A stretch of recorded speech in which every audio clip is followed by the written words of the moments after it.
નમસ્કાર મિત્રો, સ્વાગત છે તમારું અમારી યુટ્યુબ ચેનલ પર। આજે આપણે મિત્રો જાણીશું સરકારની એક નવી યોજના શરૂ થઈ ગયેલી છે। જે યોજનાની અંદર આપણે મિત્રો વાત કરીએ તો ગુજરાતના લોકોને ઘર બનાવવા માટે સરકાર તરફથી મિત્રો છે તે 50,000 સુધીની સહાય મળવા પાત્ર થશે। અને હાલના સમયમાં આ યોજનાની અંદર મિત્રો ઓનલાઈન અરજી ફોર્મ ભરવાના પણ ચાલુ છે। ચાલુ વર્ષ એટલે કે 2024-25 માટેની આ નવી યોજના છે।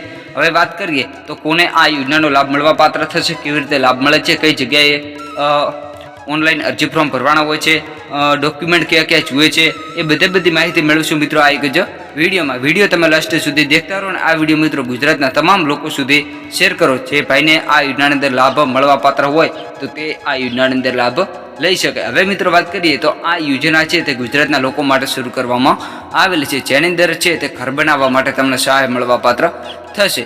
હવે મિત્રો વાત કરીએ કેવી રીતે સહાય મળે છે। અરજદાર ઘર વિહોણો એટલે કે જે અરજદાર છે જે અરજી કરે છે તે ઘર વગરનો હોવો જોઈએ અથવા તો તેને કાચું મકાન હોવું જોઈએ।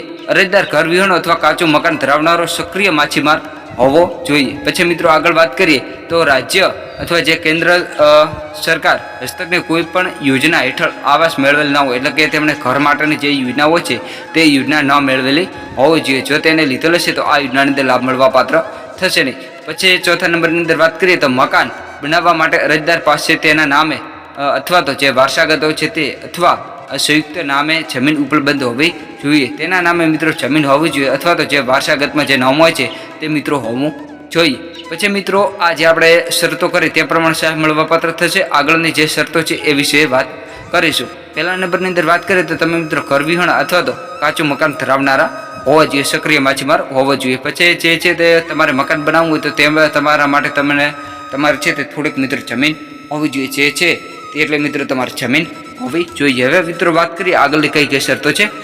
મકાન બાંધવા માટે પ્લીથ એરિયાનું ક્ષેત્રફળ ઓછામાં ઓછું જે જમીન છે તે તમારે મિત્રો ઓછામાં ઓછી 35 ચોરસ મીટર હોવી જોઈએ। 35 ચોરસ મીટર હોય છે એટલે મિત્રો તમારે જમીન હોવી જોઈએ। મકાનના નકશા અંદાજિત તૈયાર કર્યા હોવા તે મુજબ બાંધકામ કરવાનું રહેશે। જે મિત્રો નકશો કરવામાં આવે છે એ પ્રમાણે મિત્રો તમારે બાંધકામ કરવાનું રહેશે। મકાનનું બાંધકામ વ્યક્તિ અથવા લાભાર્થી મંડળીએ કરવાનું રહેશે। પછી મંજૂરી મેળવેલ 1 વર્ષમાં મકાન બાંધકામ પૂર્ણ કરવાનું રહેશે। 1 વર્ષની અંદર મિત્રો તમારે છે તે મકાનનું બાંધકામ પૂર્ણ કરવાનું રહેશે। સહાયની રકમ બાંધકામના તબક્કાવાર ચૂકવવામાં આવશે। એટલે મિત્રો આ છે તે સહાય એકદમ મિત્રો તમને સહાય મળવા પાત્ર થશે ને મિત્રો તબક્કા વાઇઝ મિત્રો તમને સહાય મળવા પાત્ર થશે। દાખલા તરીકે વાત કરીએ તો પાયો ખોદો તાર સહાય મળવા પાત્ર થશે।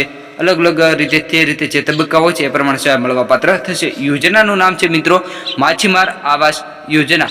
આંતરદેશીય રાજ્ય સરકાર દ્વારા આ યોજના ચાલુ કરવામાં આવે છે। હવે મિત્રો વાત કરીએ તો કોને કેટલો લાભ મળવા પાત્ર થશે। અનુસૂચિત જાતિ માટે આવાસ દીઠ 50,000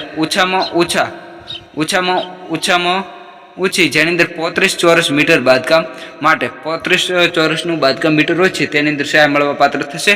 અને જે છે તે 50,000ની સહાય મળવા પાત્ર થશે। આ યોજનાની છેલ્લી તારીખ 31/7/2024 આ યોજનાની છેલ્લી તારીખ છે। ત્યાં સુધી મિત્રો તમે ઓનલાઈન અરજી ફોર્મ પણ ભરી શકો છો। યોજનાની અંદર મિત્રો વાત કરીએ તો માછીમારો માટે આ આવાસ યોજના આવેલી છે। જે ગુજરાત સરકારની જે અલગ અલગ યોજનાઓ આઈ ખેડૂત પોર્ટલની અંદર ચાલુ થતી હોય છે આ યોજના મિત્રો આઈ ખેડૂત પોર્ટલની અંદર હાલના સમયમાં ચાલુ છે। જેની અંદર વાત કરીએ આઈ ખેડૂત પોર્ટલની અંદર ખેતીવાડી યોજના, બાગાયતી યોજના, પશુપાલન યોજના અને મત્સ્યપાલન યોજનાના જે 4 વિભાગ છે તેની અંદર જે મિત્રો મત્સ્યપાલન વિભાગ છે તેની અંદર આ યોજના હાલના સમયમાં મિત્રો ચાલુ છે। એટલે મિત્રો જે માછીમારો છે તેમને આ યોજનાની અંદર લાભ મળવા પાત્ર થશે। જે તે મિત્રો નીતિ નિયમો છે તે પ્રમાણે તમને સહાય મળવા પાત્ર થશે। ફોર્મ કેવી રીતે ભરવું એની અંદર વાત કરીએ તો જે એક આપણે અલગથી વિડીયો બનાવેલ છે જે નીચે તમને ડિસ્ક્રિપ્શન બોક્સમાં લિંક પણ મૂકેલ છે એ વિડીયો દેખશો એટલે મિત્રો તમે તમારા મોબાઈલની અંદર ઘરે બેઠા એકદમ ફ્રીમાં 1 પણ રૂપિયો આપ્યા વગર મફતમાં ફોર્મ ભરી શકો છો।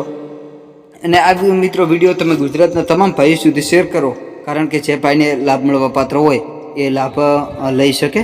અને આવી દરરોજ માહિતી મેળવવા માટે તમે મારી યુટ્યુબ ચેનલને સબસ્ક્રાઇબ કરો। ફરીથી મળીશું મિત્રો એક નવા વિડીયો સાથે, નવા એક ટોપિક સાથે। જય જવાન, જય કિસાન, વંદે માતરમ, ભારત માતા કી જય।